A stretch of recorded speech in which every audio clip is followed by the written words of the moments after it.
what I was going to do was start with a version of St. Patrick's breastplate, also known as the Deer's Cry, which is a setting of the great words of St. Patrick. I arise today in the strength of heaven, light of sun, radiance of moon.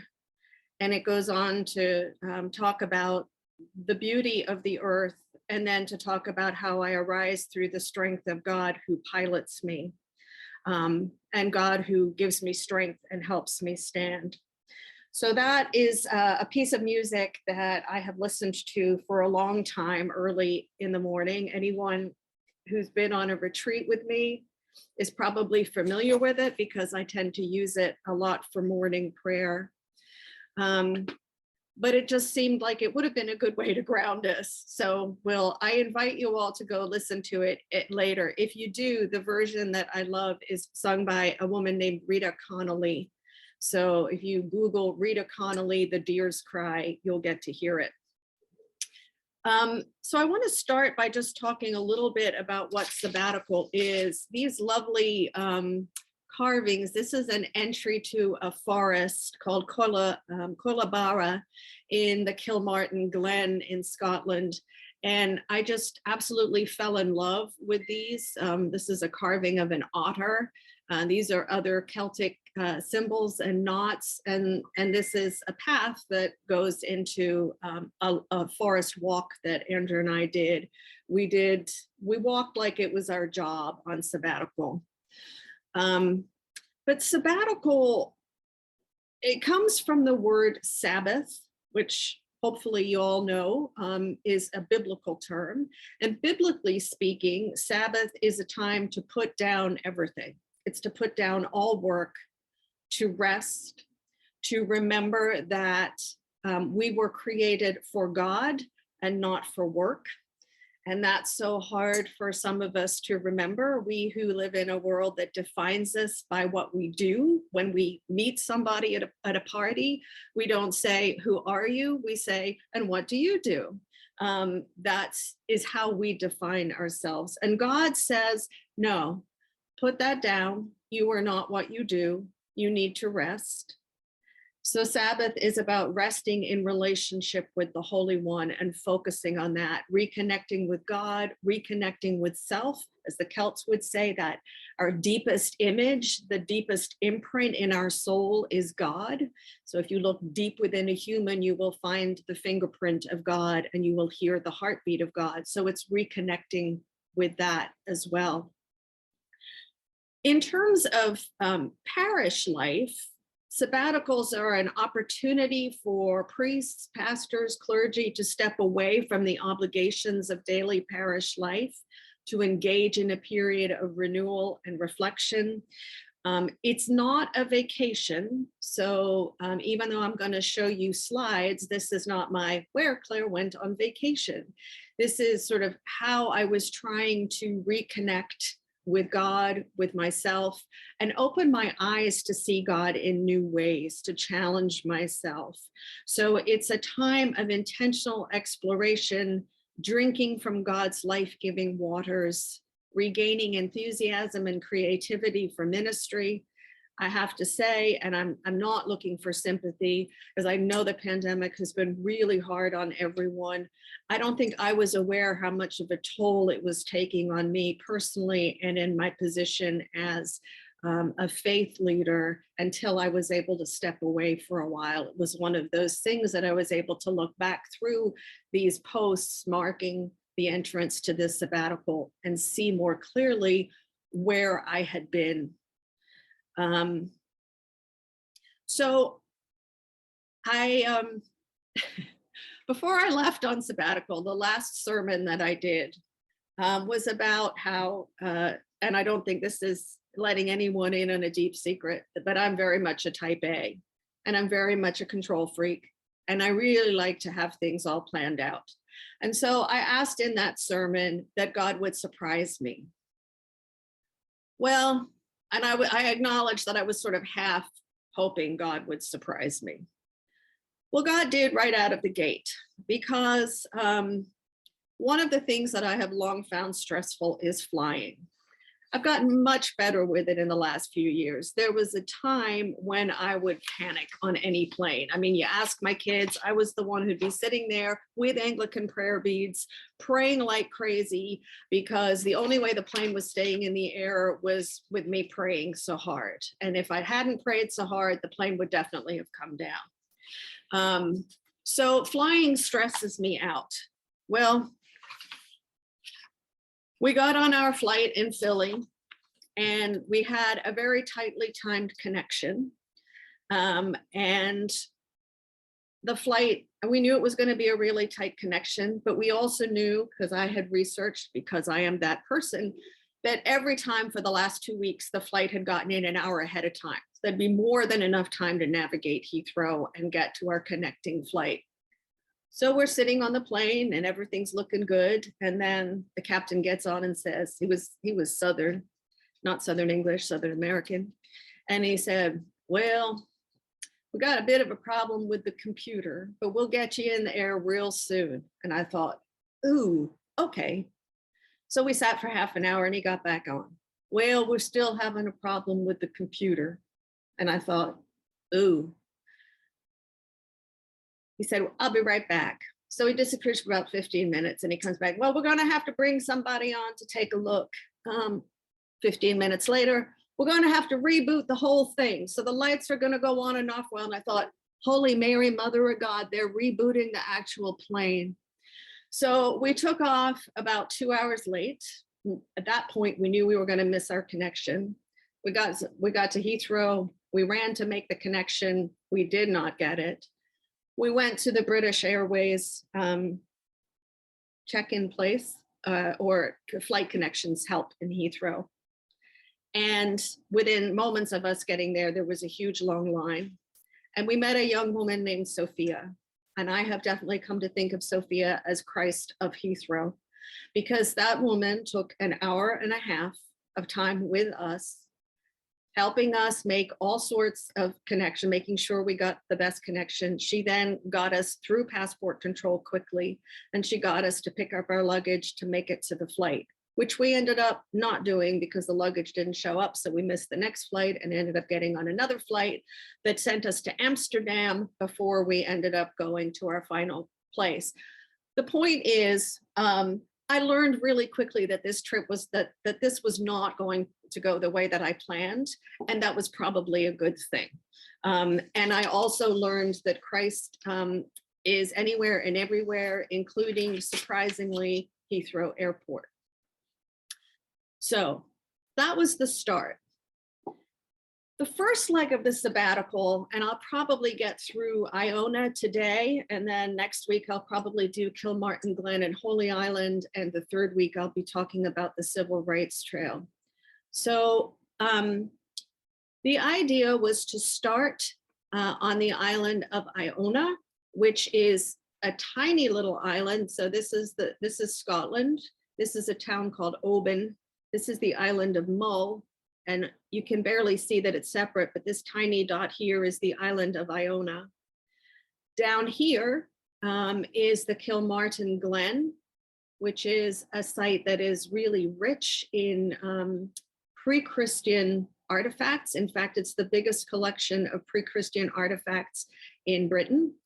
And then over here is Holy Island. You can't really see it, but so all of these places have significance in the story of spreading Christianity to England and to the British Isles.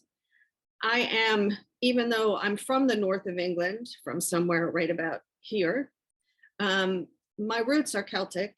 My family is from the MacNaughtons, or which translated into Nevin. There's also a branch in Wales that is actually Nevin, N-E-F-Y-N. So I'm honest to God Celt all the way through. And I've always been fascinated by Celtic Christianity, by how it persisted and hung on, even though it was officially voted off the island at the Synod of Whitby in 664 in favor of the Roman expression of Christianity, which had come in through the south of England, through Augustine of Canterbury. So there were these two strains that sort of clashed in the middle.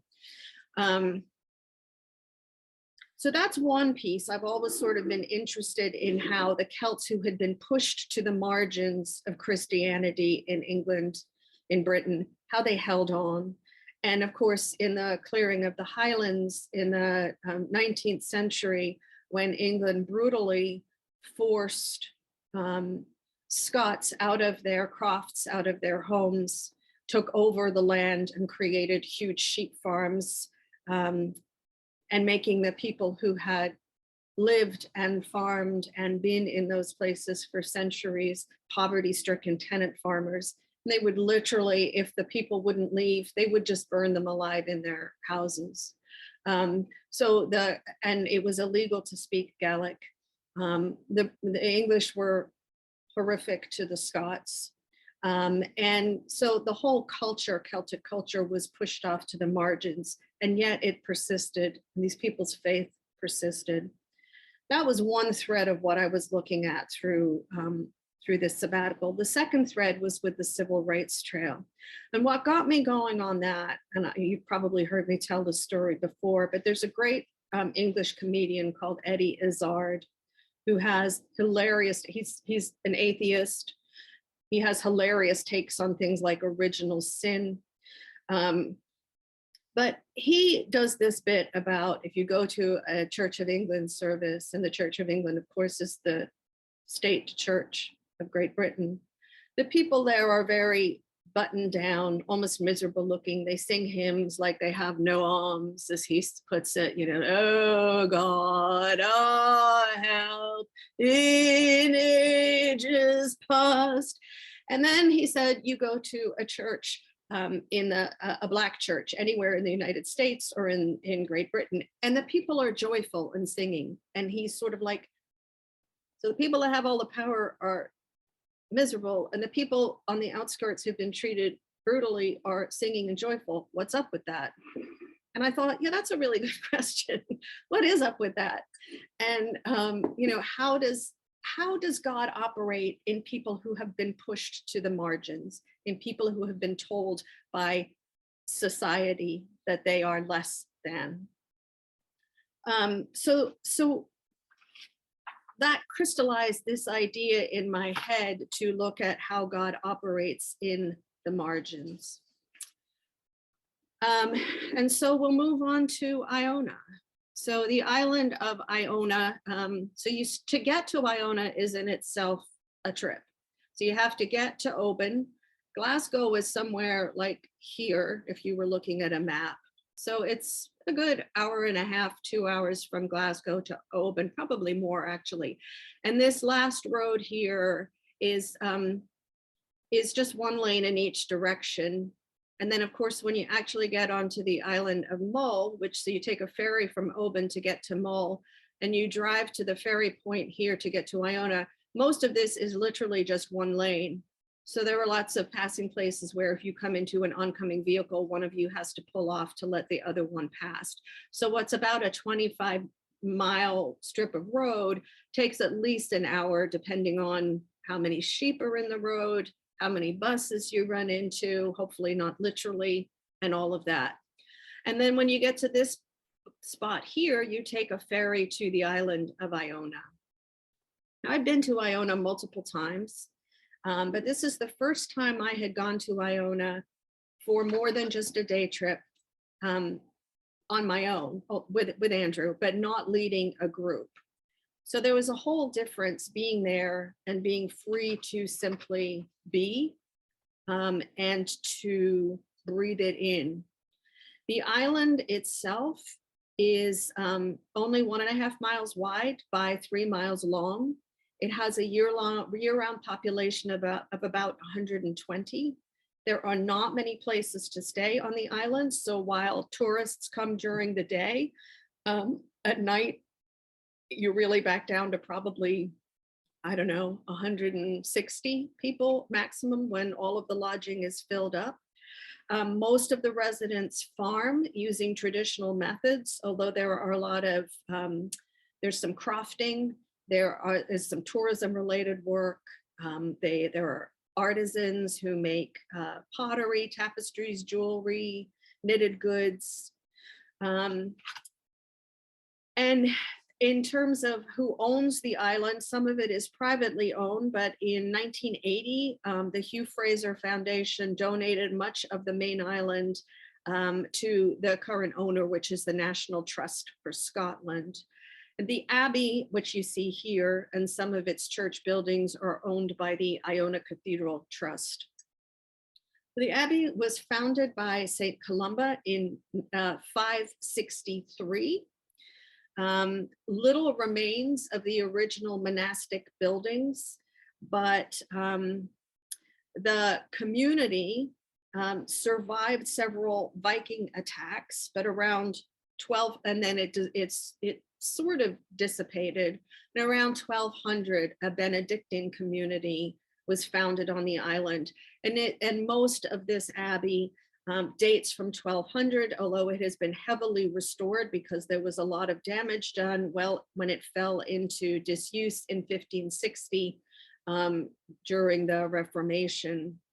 The abbey had a short resurgence during the reign of Charles I, and he made it the seat of the Bishop of the Isles, but it then fell into disuse again by the end of the 17th century. In Scotland, bishops had once again been abolished and the abbey declined. In the early 20th century, the Iona Cathedral Trust was formed and started to rehabilitate the building. And then in 1938, a man named George MacLeod, who was a Scottish Episcopalian, founded the Iona community, which is an ecumenical order that is devoted specifically to peace and justice. The Abbey is now cared for by Historic Scotland. You can visit it at any time of year. The island of Iona is known as the cradle of Christianity, and this is the manger.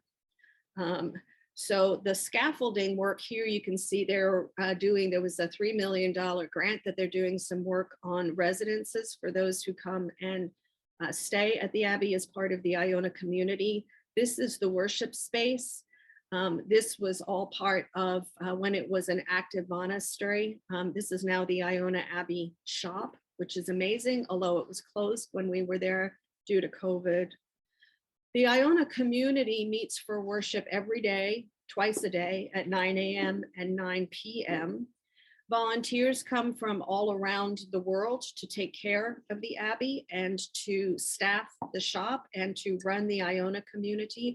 So it's a community that has very few people who live there all the time, volunteers coming for anything from a 1 week to a several month stint, and then associates all around the world who pledge to be part of the community, to work for that for which the community works, and to pray twice daily with the community.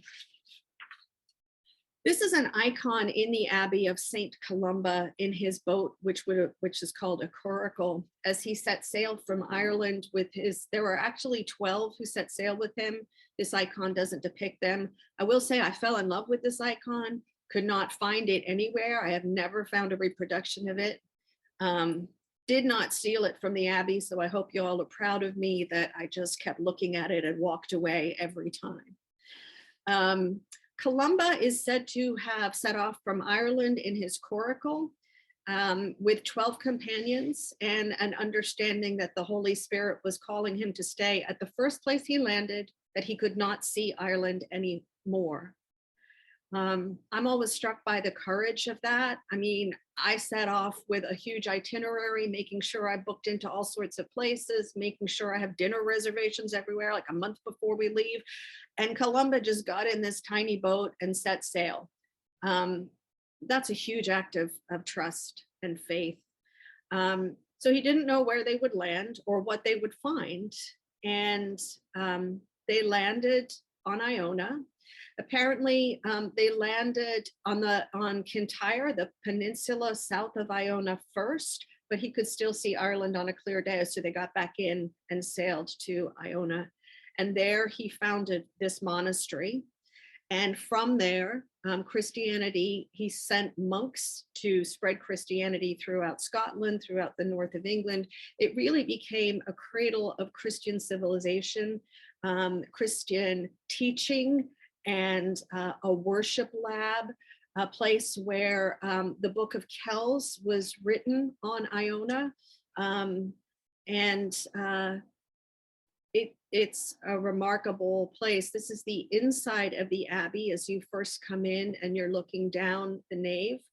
It's quite dark because as an older building, and Iona is cold. You're sitting out in the inner sea, the inner Hebrides Sea, and it's windy all the time. And so you didn't want great big windows, you'd freeze your buns off. This is the font that you pass when you first come into the Abbey. Huge, impressive font. This is one of the Celtic crosses that until the early or the mid 1900s stood outside the Abbey. The Abbey was a place of pilgrimage. So people would come, Christians would come from all over Britain to come and see Columba and the monks who followed him, and to be in this holy place. And one of the things they would have seen as they approached the Abbey was a series of these carved crosses, which Celtic Christianity is known for. And on the crosses would be carvings, usually of gospel or biblical scenes, but also just some decorative carvings, knots and swirls and things like that. This is the St. John's cross, which was carved in about 800 of the Common Era. There's a replica of it standing now out front of the Abbey, but this is the original, and they moved it inside to preserve it because it was falling apart. This is a view of the cloisters of the Abbey. There's a very unusual sculpture in here. It's modern. You can't really see it in this. It took me ages to figure out that it's Mary sitting inside a lotus blossom, which I think is kind of cool. So the Iona community, this is, well, these are their beliefs. And I'm just going to read through them. I'm thinking maybe you can see them, but these are just really powerful.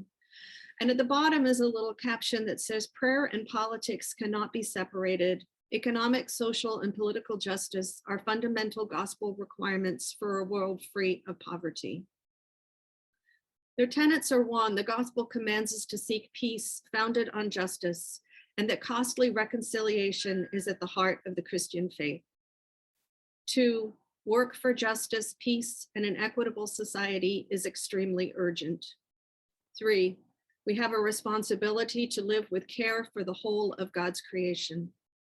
Four, creation can provide for the needs of all, but not for the greed, leading to injustice and inequality, which endangers life on earth.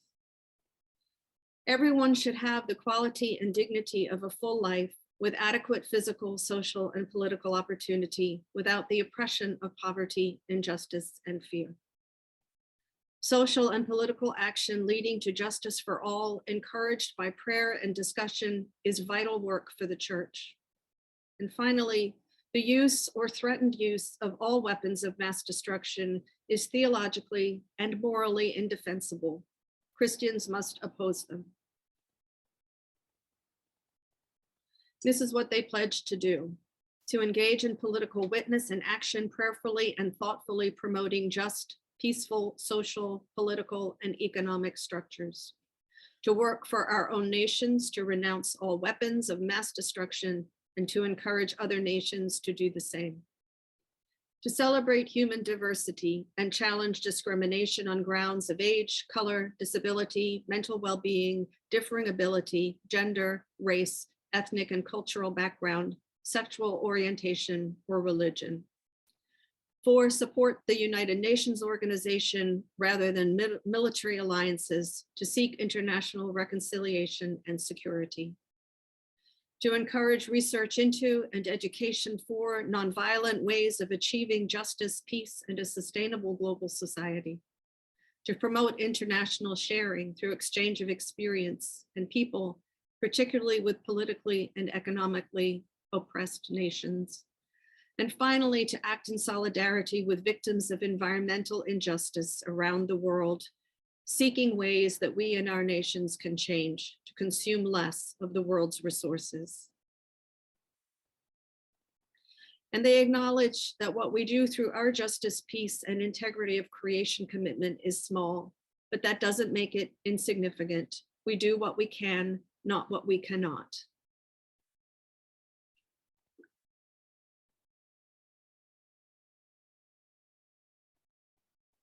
So that's what this community is all about. And it breathes through the walls of the Abbey, and it breathes through the island itself. So Andrew is the photographer. I'm a terrible photographer, so the photographs that you see are all his handiwork. This is a view from, it's inside a shallow cave. And I know Andrew's on this, so if I get a place wrong, he'll just speak up in the chat and give you all the actual story. I think this is from Columba's Bay. I could be dead wrong on that, but I just thought this was a beautiful, iconic view of looking out at the island. The stones on Iona, the rocks, are actually some of the oldest rocks on the surface of the earth, which I think is one of the reasons that it's such a haunting place. And I have to say that it hadn't grabbed me as much before, as much as it did when I had the chance to really be there for a week and just hang out and worship every morning and every evening with the community, and just be. And Andrew and I walked the entire perimeter of the island. It's called Columba's Walk. And it's not necessarily easy. You can see, I mean, there aren't pathways in many of the places, so some of it's just scrambling over rocks, but it is stunningly beautiful. The rocks on Iona are really unique. This is just a picture of some of them. There's a lot of this reddish hue. There's a lot of green. There's a green marble that was quarried on Iona called Iona marble. You can see in some of these rocks. We took a few home with us because it's just endlessly fascinating to walk the beaches and pick them up and see what God does in creation, and to know that these rocks have been there for millennia, that Columba and other monks walked these same places, and many, many people seeking connection with God since. This, I believe, is Spouting Cave, or near in the vicinity of Spouting Cave. It's a cave where when the tide comes in, a big water spout happens a couple times a day. You can sort of see there's some swirling going on here. This is just one of the island residents. And this is sweeping to the bay at the back of the ocean, which is a really good place to swim. I did not go in because I grew up wading in the North Sea, and after about 30 seconds, your feet would turn blue and you'd run screaming back to the wind baffle that we hid behind with thermoses of tea and pretended we were having fun. But my husband had none of that baggage, and so he actually went in to swim and lasted a lot longer than I would have thought. Apparently the sea around Iona is not quite as cold as the North Sea. So you can see, you've got these ancient rocks, very few people around, this stunning landscape. Wherever you look, you're seeing either another island, well, you're seeing another island, either Mull or one of the outer islands. This is one of the Celtic crosses on the path up towards the Abbey. This here, this little sliver of water you can see is what's called the Sound of Mull, which is just the little strip of ocean between, strip of sea between Mull and Iona. This is another of just the, as you walk around the island, there are just Celtic crosses. Some of them are war memorials, some of them are just random crosses.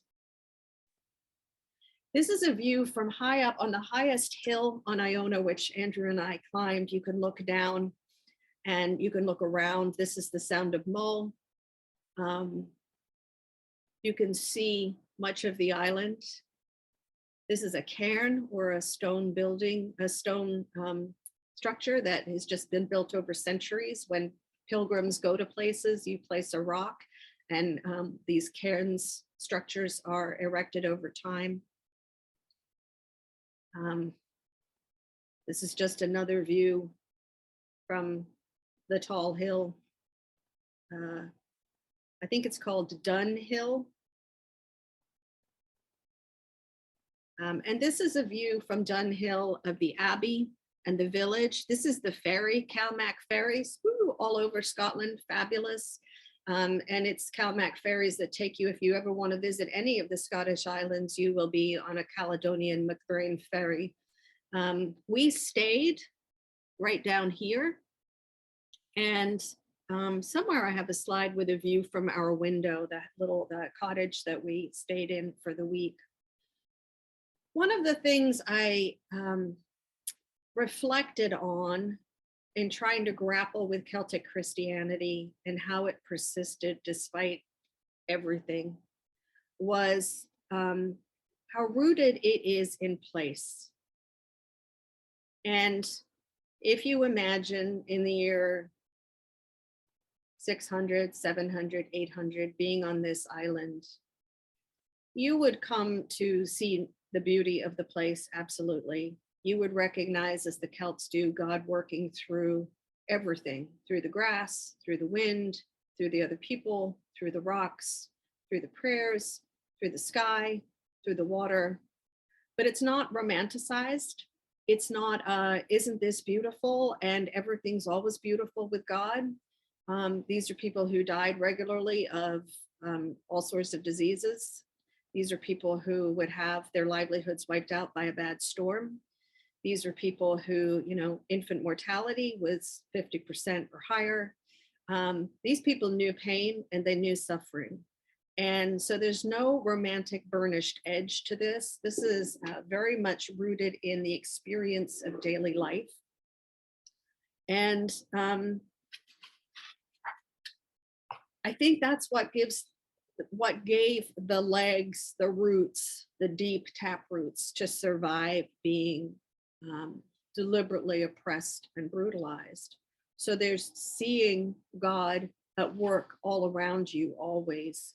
And there's the recognition that just because you're hanging out with God doesn't mean that your life is always going to be a bed of roses, that things happen that you cannot understand, that you cannot explain, but you keep on praying and you keep on trusting that God's sitting in it with you. As I've said, the Celts have a prayer for everything. There is a prayer for waking up in the morning. There's a prayer for milking your cow. There's a prayer for breastfeeding. There's a prayer for going to the bathroom. There's a prayer for stoking the fire. There's a prayer for suppressing the fire in the evening. God is so tightly woven into every single breath that there is no way of separating faith from life. They're just together. And I think that's something that those of us in Western 21st century Christianity don't know in our bones, that there's life, and then there's Sunday morning where there's our faith. And sometimes there's an intersection, but not always. That would have been such a foreign concept to the people who prayed and founded and lived and worked. Yeah, Hannah's commenting much like Judaism, and I think that's true. You know, this idea that every breath that you take, you are literally breathing in God. And every time you exhale, you are breathing out God. And that's true whether you are cradling with joy your newborn child or whether you are burying your newborn child. It's true whether you have a bumper crop or whether a storm just came in and wiped out everything and you have no idea how you're going to survive the winter. That, and again, I know that can sound romantic. It's not. It's just life. That's me walking. This was a day that we set out to look for Columba's cell. So like many great monks and Christian figures, even Columba needed a sabbatical. And so he was living with a small group of people by our standards, but he needed to get away. And so Columba would go to a more remote side of the island. As you can see, when I showed you the picture of the village, and then there's this, and this, most of the island is like this. You wouldn't know there's another soul on the planet when you're walking in it. There are no houses.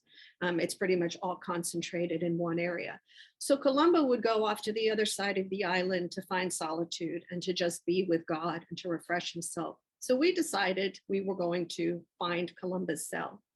There are no markers for things on Iona. There are no plaques. There are no signs saying, Columbaville this way, get your, souvenir ice cream.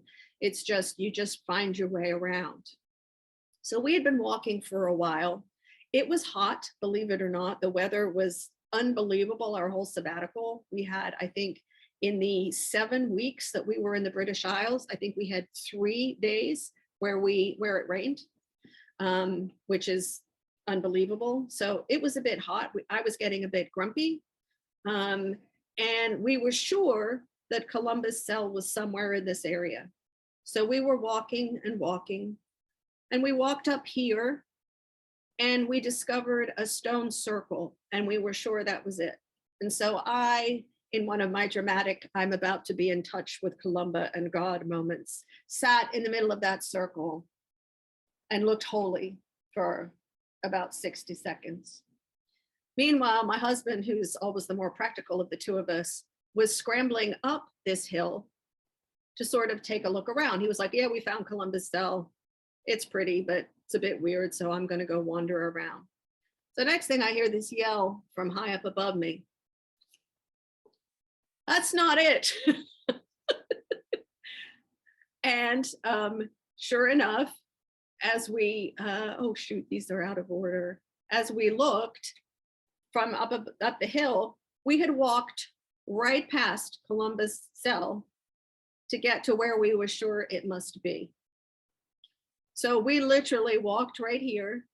Columba's cell was there, and we continued up here because I was sure I knew that Columba would have been up higher and would have wanted a view of the sea. So there's definitely a sermon in that somewhere. To keep your eyes open to what's right next to you or what's right in front of you. And I got over, look at my holy posing tourism and just sat sort of humbly in there for a while, contemplating my hubris in walking past it. I'm just gonna back up because I missed, I think, it was a cow. There we go. This was one of our buddies when we walked back and forth to Columba's Bay, which is where he landed. One of the shortcuts you can take is right through a farm, and this farmer had Highland coos, as they call them there. And we walk right among them, and they just stand. This one looked to Andrew and me like he was posing. He was ready for his close-up Mr. DeMille. Yes, Gretchen, some of the purple is heather. This was just another path, another trail on the island. So before I move on quickly, just touch on Kilmartin, any questions or thoughts? If I ask you, I invite you to unmute yourself and speak up.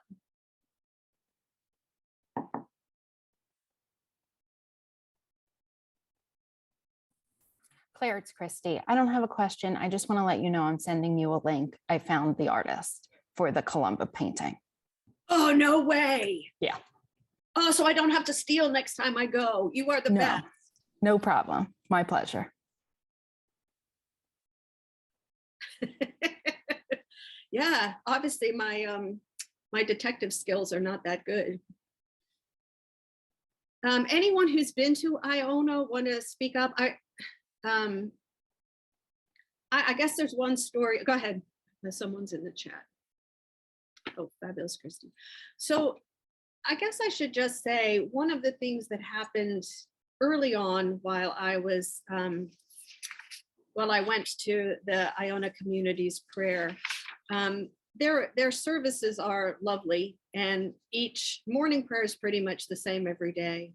But each evening they focus on something different, peace or justice, or one Thursday evenings they have a Kayla Eucharist, which is a Eucharist with a lot of singing and dancing. This would be in non-COVID times.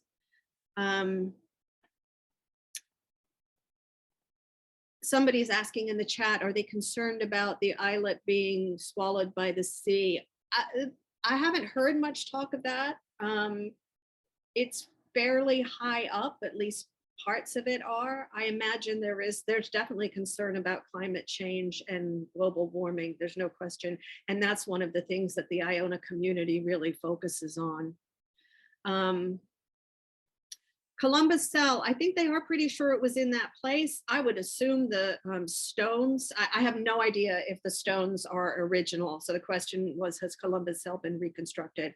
I have no idea if those stones are original foundation stones. And, you know, cells would have been pretty small, as this is not very big, and very rudimentary structures, probably with halfway up being stone and then just some thatch or something pulled over it. COVID restrictions. Yes, it was, so somebody asked, did COVID restrictions make it hard for me to do what I wanted to?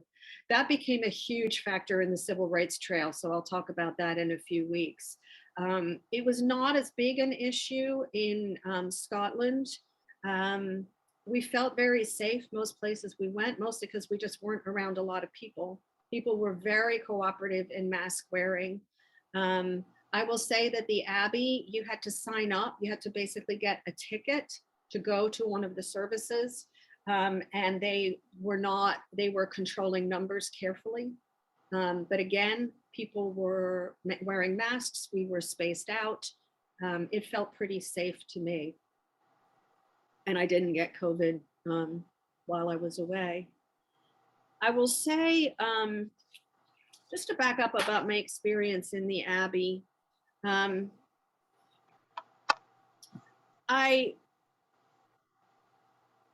got to the Abbey, I think it was the first, maybe it was the second morning. And the reader was reading about, I believe it was a reading from St. Paul. And she got to the line, "You are of great worth." And it felt to me like she was looking right at me. And I almost cried because I felt such an overwhelming sense of God's presence in a way that I hadn't felt for a very long time. It was as if I could have reached out and touched God. And I just had this sense deep within me that I was in the presence of the holy. And I felt such a sense of peace. And I think, again, that was when it started to dawn on me how the busyness of doing church had unmoored me from this sense of deep connection to God, especially during the pandemic. This need to keep this community connected to each other and to continue to provide worship that felt meaningful. While it is a blessing, it also had been much more of a pressure on me than I was acknowledging in the moment. And I think it took sitting there in that place with those people, a place that has been prayed in for hundreds of years, for me to realize that and to reconnect with myself and reconnect with God. I'd like to say that from then on, I've stayed in that little God bubble. I haven't. And I always think of the be clear what I'm saying here. I'm not equating myself with Jesus, but I think of the transfiguration story and the disciples who went up the mountain with Jesus and wanted to stay when they had this profound experience of the holy. And Jesus was kind of like, yeah, that's great, but we're going to go back down the hill and we're going to go back to life. And that's kind of where I am.